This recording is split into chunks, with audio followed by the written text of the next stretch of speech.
7 ways fatherhood can strain a marriage and how to reconnect. So this is the topic that we'll be looking at in today's video. First of all, I want to bring just a few acknowledgements, to your attention. So the reality of fatherhood and marriage, what does that bring? Fatherhood brings immense joy, but also significant challenges that can strain the marriage. The demands of parenting can shift focus away from the relationship, leading to feelings of neglect and resentment. It's important to recognize the impact of fatherhood has on both parents and address the strain before it affects the marriage. Now, check this out.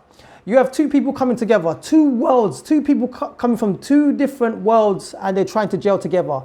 It's inevitable that they're not going to see eye to eye in every single thing, because each and every one of us have a different way of seeing things, a different way of interpreting things, and a different way of doing things. The question is, how do we gel? How do we bond the two differences together?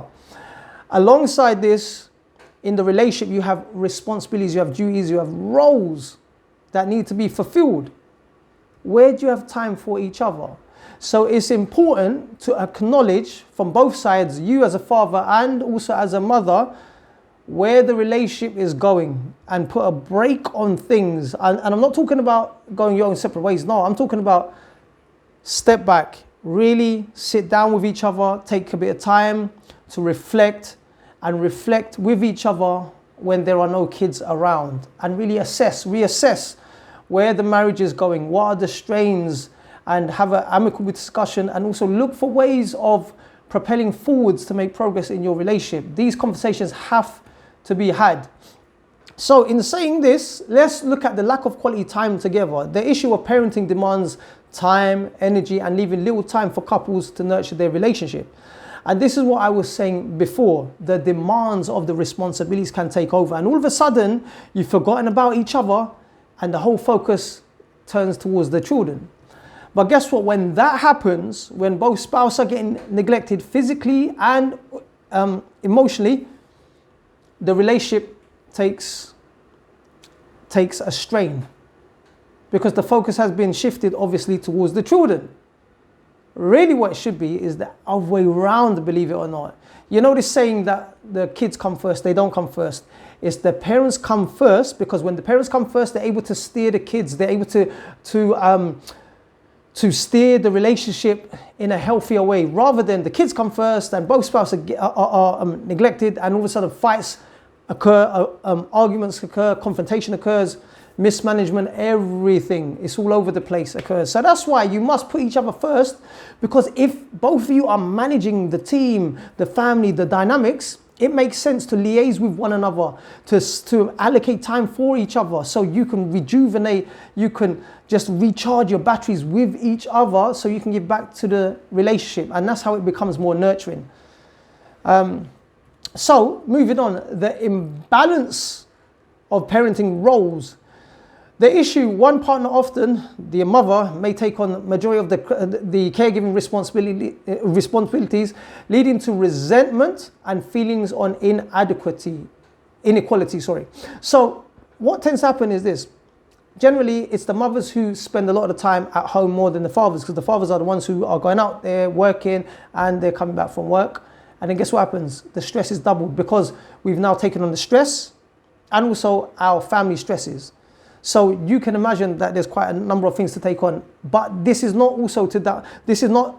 downplaying your partner, because your partner is also stressed out. So it's a crazy formula. The mix is all over the place. What do you do? What do you do? Because both of you guys are stressed out. You're just tired. You're exhausted. How do you see to each other's needs, as well as seeing to the needs of the children? You're not always going to be on point. In fact, you're going to be aggy, you're going to be angry, you're going to be upset and reactionary towards the children and towards each other. What do? You have to put a break on things. You have to reassess things and really understand what do you want from the relationship and how to manage it. Because all it is two things: miscommunication and mismanagement. That's all. So when the solution for this is sharing and being reasonable about this, sharing responsibilities and communicating clearly and effectively about what I expect from you and what you expect from me. Yeah, so to ensure that there's a balance between you and your partner. Let's move on to communication breakdowns. The issue, parenting stress can cause frustration, which often leads to misunderstandings or lack of communication between partners. I can't stress this enough. Communicate. But how do you communicate? One must learn to shut up and be quiet, and the other one must learn to speak, but speak amicably, speak respectfully. It's not just about communication. What about communication? Everyone's heard of this word communication, but no one knows how to communicate properly and effectively. And I'm not trying to say I'm an expert, because I too have my flaws. I too get things wrong. But from experience, I have learned a few tricks or two to communicate more effectively. And that is to be quiet and give your partner the space, the time to finish whatever it is that they're saying, and try to look at it from their perspective, not just for you to respond and give an answer back. It's not about that. If it's about that, then you've not comprehended, and they will feel that you've not understood them. They will feel disregarded, and that's also a two-way thing. Yeah. So practice active listening, like what I've just said before, and express emotions openly, and make time for honest conversations about both parenting and personal needs. The only way to do this is like what I've said. Give your partner the space to talk, and then you wait for your turn. Yeah. But if you see them, if you or your partner are getting emotionally wound up, then maybe it's not your time to communicate. It's their time.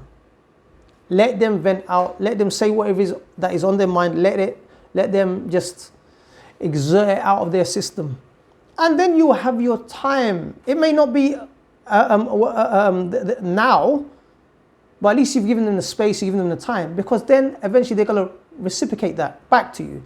Maybe not in the same instance, but it could be on another time. So it's about acknowledging good mannerisms, good etiquettes with each other in terms of how you communicate with each other. And when you do communicate, don't bring up the past, don't bring up the faults. Just address the situation for what it is and what you need to do to move forwards. So there's another aspect, decreased intimacy and affection. The issue, the exhaustion of parenting can reduce physical intimacy, leading to emotional distance between partners.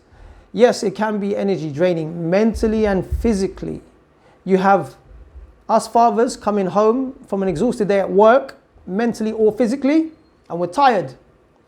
And you have your missus, your wife, your partner, that is also exhausted from the children, mentally and physically. How are you going to have time to be intimate and connect with each other? I'll tell you what, from personal experiences, I have been there. I know what it feels like to be rejected. My partner also knows what it feels like to be rejected. If I'm coming to her to be intimate, I get rejected. If she's coming to me for emotional intimacy, she gets rejected, because I may not be in the mood to emotionally connect with her. She may not be in the mood to physically connect with me. What do you do in these kind of situations? You allow each other to rest, to rejuvenate, and it's just about timing and communicating to each other about what you would like and how you'd like to be helped, so you can progress in the relationship. Don't communicate when you are emotional. And if you are the one who is emotional in the relationship, you just speak whilst the other one listens. If it's not you that's the emotional one, then let your partner just vent out, and it will be your turn. Like I've just said before. But intimacy is a must. Intimacy on an emotional level, and also on a physical level. And these little acts of kindness, for example, physical connection can be done from small gestures of tease, a hug, a kiss, a grope, just being playful with each other. These are little things that you can do throughout the day. Yeah. Or in terms of emotional connection, touch base, inquire about your partner, ask them how they're feeling, what they're doing, where would they like to be helped, how is their day, make them feel human, make them feel like as if their emotions are important. And I'm not saying make them feel in a manipulative way. I'm saying genuinely go out there and actually reach out and find out what is going on up here. You know, make it a safe place for them to be able to communicate to you. Yeah, and that means when they open up to you, you don't do patronizing facial expressions. You don't do condescending facial expressions when they're talking to you, like roll up your eyes, look the other way, play on your phone. Face them, make eye contact, give them the attention, and show it through your body language and eye contact and hand gestures that you're there physically, and also you're listening, you're tuning in. Show them emotionally that you're trying your best to connect, and that means when they're speaking, don't interrupt them. Let them finish. Let them continue, because it's important. Okay, so those are the sort of things that you can do. Okay, so let's move on. Parenting stresses and conflict. Parenting issues, disagreements, or stress. Discipline styles of expectations can lead to tension and arguments. Sometimes, not sometimes, majority of the times, you have a set way of doing things. She has a set way of doing things. You have you could have a certain harsher approach to disciplining your children. She may have a softer approach. This is where arguments can happen. I have learned from experience that the best way to deal with this is this. If it's your spouse that's dealing with the kids, let them deal with it in her way. And when it's your turn, your spouse must step to the side and not get involved. You have to discipline them a certain way that you think is effective. So this is what I'm talking about. Just having respect for each other in the way that you do things. Having respect for each other's processes, procedures, the way you think and the way that you do things. Allow each other to operate accordingly. Do what is required that will progress the relationship with your children. Work together as a team. Don't condescend each other. We just have a different way of doing things. There's more than one way of doing things. And as parents, we have to embrace this. This is my advice to the fathers. Let's move on. Financial pressures and stresses. This heavily falls on us. The added financial strain on raising children, e.g. childcare education, can cause stress and arguments about money. There's needs that need to be fulfilled. There's expenses, there's bills, there's maintenance costs that need to be covered. What causes arguments is when the money is mismanaged. And there also has to be, what helps is having a communication that with each other, how you're managing the money, where is the money being spent. It's when one person is managing it and is not being transparent to the partner, then this is where it causes arguments. What do I mean by this? Okay, let me sidetrack. I'm going to sidetrack and bring it back in.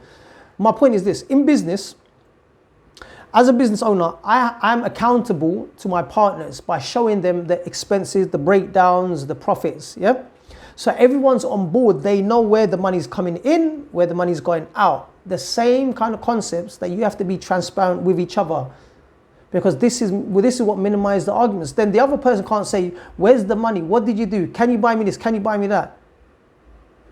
Now, the demands may be there, but if everyone is clear in terms of how much money that they have, the budget is clear, you know where the money's coming in and out, it will minimize arguments because everyone's seeing the expenses between you and your spouse, that is. So be transparent in where the money is being spent, what's been saved, what's been put aside with each other. Have that respect. You know, I'm not saying declare every single thing. No, because you have your own personal expenses, you have your own set goals, your own interests that you want to put money towards. Yeah, that's something different. But I'm just saying, generally, when it comes down to running the household, be open, be transparent in terms of where the money's coming in, where and how it's been used. So it's about managing and creating a budget plan and have discussions about it with your partner. Look at things that you can afford, can't afford, what you really need and what you don't need. Have these types of discussions. Don't just demand, because through demand is the thing that causes arguments. You're demanding for something where you do not have understanding of the money, the budget. This is what causes arguments. And our partners tend to demand a lot of things from us. And they would demand because they're not clear in terms of, they can't see the budget, they can't see all the expenses. So they're assuming that you've got money. So give the money. And when you don't give the money, and you're pulling the face like, what? I just spent this, that. Yeah, you may have spent money over here and there at that, but they don't know your budget. It's not clear to them. They don't know how much money you have left over. As far as they're concerned, you got money, you're the provider, you buy it. But if you're not declaring nothing and you're not being transparent, things like these will happen. Arguments will take place. Yeah, so set aside the budget, have goals for saving, investing towards the family. Okay, now we're going to move on to loss of shared goals and dreams. The issue, focus on parenting can cause couples to drift apart in terms of personal goals or shared dreams for the future.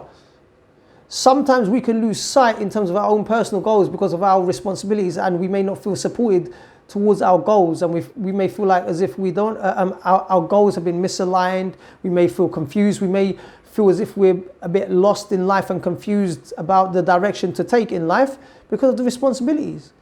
This way, where you need to take a step back and have more discussions with your partner. There's relationship goals, there's personal goals, there's financial goals, there's goals in terms of where you want to steer your kids. There's so many goals, and these need to be discussed. It's like business. You have goals, you have finance strategies, marketing, budgeting. It's the same thing that applies in the relationship when you have with your spouse.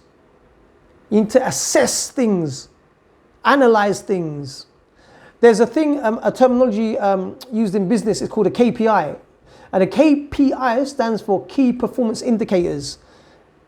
You also need to apply this in your marriage. What are the key performance indicators? Where can you see in your marriage, in your partnership, where you're going wrong, what needs to be improved and what is working? You need to be analytical, and this falls heavily upon us fathers, because we are the ones who is driving the ship, the relationship. This is what I'm saying. So once you are able to analyze these things, relay it back to your partner so they're on the same page. So there's an understanding that, okay, both of us are working towards something. We're coming together, we're working as a team, not against each other. Yeah? So this is an ongoing process, and there will be times where you're going to get it wrong. There'll be times when there's a lot of pain, frustration, but it's all part of the process, because through frustration, the pain, the sacrifice, if you're committed, you'll find a way. You'll navigate it. And that's the key, to stay committed and to keep trying. That's it.